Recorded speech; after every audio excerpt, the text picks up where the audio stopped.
when a long-running campaign ends. The party after they retire. Morning, neighbor. Bard and his half-demon baby, Paladin.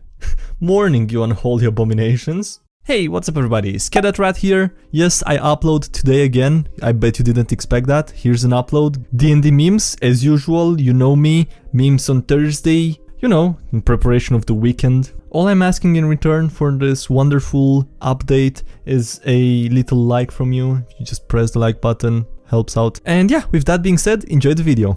My first meme. D&D combat be like 6 seconds. 10 minutes later, 1 second. Doesn't the whole round take 6 seconds? Or I guess you can vary it a bit if you want. I don't know. Good job. Your first meme was good.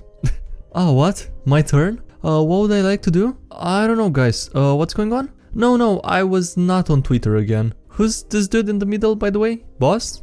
Oh, alright. Then I'll probably... Fireball. Classic. Found, ironically enough, on Facebook. D&D character idea. A recently divorced or widowed older woman looking for a new hobby and a group of people to share it with, who rejects book club or yoga in favor of an epic quest. Her reasoning being that someone has to look after these reckless adventurers and make sure they have sufficient equipment and are eating proper meals. She's armed with a sword she forged herself after taking up smithing classes as a fun, therapeutic craft hobby. Start putting all your money in diamonds now. Trust me. Lich. Come to steal from me, have you? I actually came to learn. School emoji, school emoji, school emoji. So yeah, trapping a soul's gonna set you back 7,500 GP easy. Jesus. There's a reason why necromancy is a dying industry. Whoops, dropped my arm for a sec. There's a reason why necromancy is a dying industry. Finger guns. Fingers fall off.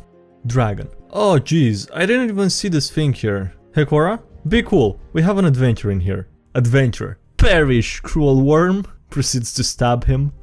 Oh, it's bitey. Okay, calm down, little fella. I'm just gonna get you out. Gently deposits adventurer outside and closes hillside. I now have a mental image of a dragon delicately scooping a D&D party into a large glass cup and carefully letting them go outside while its spouse is despairingly saying, "Oh, just squish them." And then the first dragon is like, "No, they're good for getting rid of other pests." I love when people show the monsters we fight can be more than bags of XP and loot. Dragons in D&D have had some interesting alterations and upgrades over the years. They started off fairly basically, big flying creatures with a breath weapon and possibly spells and a few other options. As the game has evolved, so have dragons. Understandably, since they're, you know, part of the name of the game. I really like that beyond the greater range of attacks, they each have their own quirks based on what hue they have. Many monsters in D&D deserve to be treated as more than a stock foe or villain. Dragons especially. If you're planning on introducing a dragon into your campaign or adventure and you haven't developed a bunch of character traits or quirks or motivations, you're definitely missing out on a golden opportunity. A dragon is a terrible thing to waste. So what are you saying? We shouldn't take dragons for granted or something? Okay, boomer.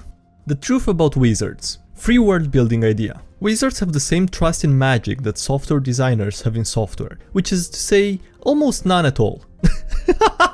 Okay, amazing. Are you kidding me? I worked in a regrant shop for a few years. I don't trust any of that stuff. Who the hell knows what other components are in the ashes? Yeah, I was in the circle that made Alston's Divine Circle of Teleportation. There's some pretty nasty corner cases you can get into, but the headmaster published it without us. I just take ships, it's way safer. I called on that necromancer channeling spirits of loved ones. What did he say he was using? Medium conduit runic circles? That's just a bunch of buzzwords slapped together, and they don't even interact with each other. I've been looking at this scroll all morning and I'm 90% sure that the scribe didn't even look at the standard for pyromancies. Help desk? This is Glory Line. What did you f*** up this time? Indistinct vocals? Dave, I've seen the news, and frankly, I can see the ash cloud from here. You paid for extended support, not enabling support. I can't get this f***ing spell to work, Jane. Can you look at it? Passes a scroll. A few moments of silence. I think you missed the bookend rune right here. God damn it, it's always like that. Thank you. Angrily scribbles on parchment. It takes 5 more aggravatingly tiny adjustments before the spell works. I don't play wizards anymore because they're too much like my day job. Instead of an orb, the wizard has a little statue of a duck he tells his spells to, and then swears when he spots the obvious mistake. You beat me to it. I was going to add that the reason why wizards and witches always have familiars around is so that they can rubber duck at them until they realize what the mistake with their spell is. Outsiders get it wrong and figure the familiars are somehow teaching spells to their owners, but no. It's just explaining to Firewing what you're trying to do with this teleportation matrix until you realize that you've been using telepathy crystals to power it the whole time, like a f***ing idiot. And sorcerers are the ones who just can do it by sheer fluke. Warlocks have a more experienced friend who doesn't mind helping out for a few favors. Warlocks have a built-in stack overflow. How to summon big old demon.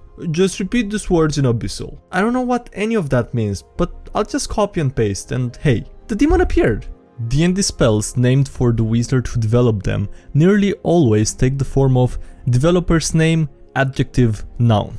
For example, Otto's Irresistible Dance. Therefore, Mike's Hard Lemonade is a wizard spell. In this essay I will...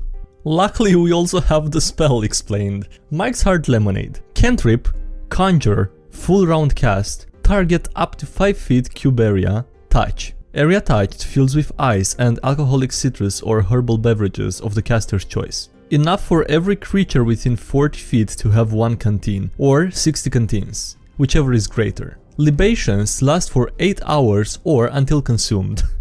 Jesus Christ.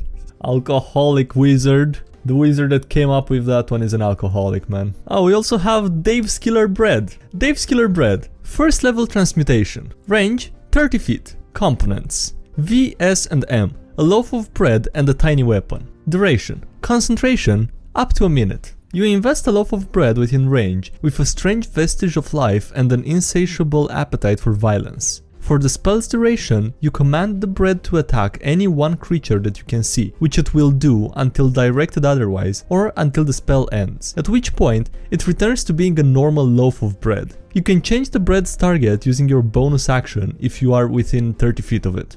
At higher levels. For each spell slot level above first, the bread's hit dice and damage dice increased by 1d4, and its AC, attack roll bonus and each of its ability scores increased by 1. Killer Bread. Tiny construct, unaligned. HP 2, 1d4. AC 10, Speed 20, Strength -4, Dex -3, Con -3, Int -4, Wiz -4 and Charisma -4. Actions. Butter Knife. Melee weapon attack, single target, +1 to hit. On hit, 2 or 1d4 slashing damage. Not gonna lie, both of these spells are actually way better than I was expecting them to be. Also, would be rad that if the caster lost concentration, they lost control over the bread and it went on a rampage for the remaining duration. Sort of like Summon Greater Demon. That's actually hilarious. If anyone wants to make a game more interesting, just add these 2 spells, easy. Just add homebrew spells, I guess. There's probably a lot of homebrew spells that are interesting, huh? Don't limit yourself. Dear Necromancers, why would you bother summoning human corpses when dinosaurs are an option? There is an entire movie series dedicated to explaining why we do not reanimate dinosaurs. Are you suggesting Necromancers were behind Jurassic Park? Look how happy he is, bathed in the joy of necromantic power. Like many Necromancers, John Hammond's power is derived from an ancient stuff. When a long-running campaign ends, the party after they retire. Morning, neighbor. Bard and his half-demon baby, Paladin. Morning, you unholy abominations. When you put 1 level into Artificer. Yeah.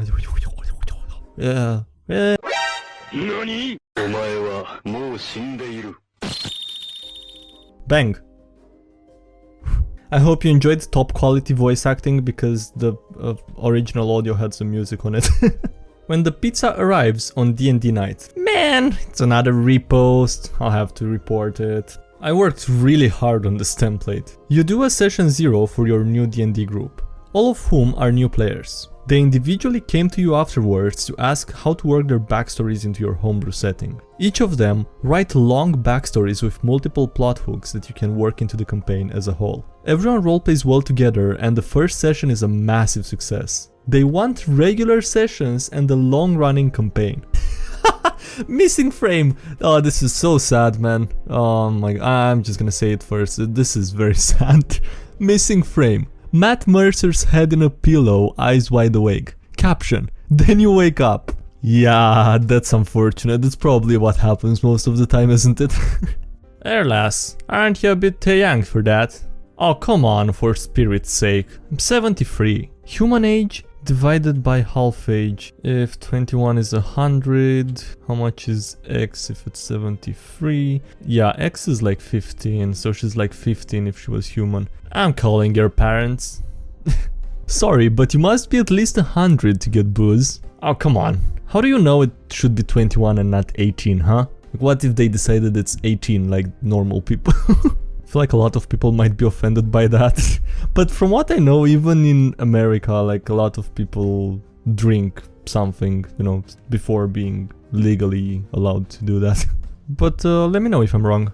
Bashing Rangers, a classic. DM.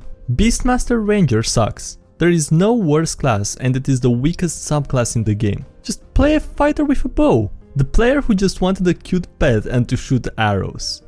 Okay. F in the chat for all the Beastmaster Rangers. If Light Domain gets Fireball, Tempest should get Lightning Bolt. Change my mind. Tempest gets Cold Lightning. Alright, let's read some comments for comment review. Just pay attention. People with ADHD. My goodness, what an idea. Why didn't I think of that?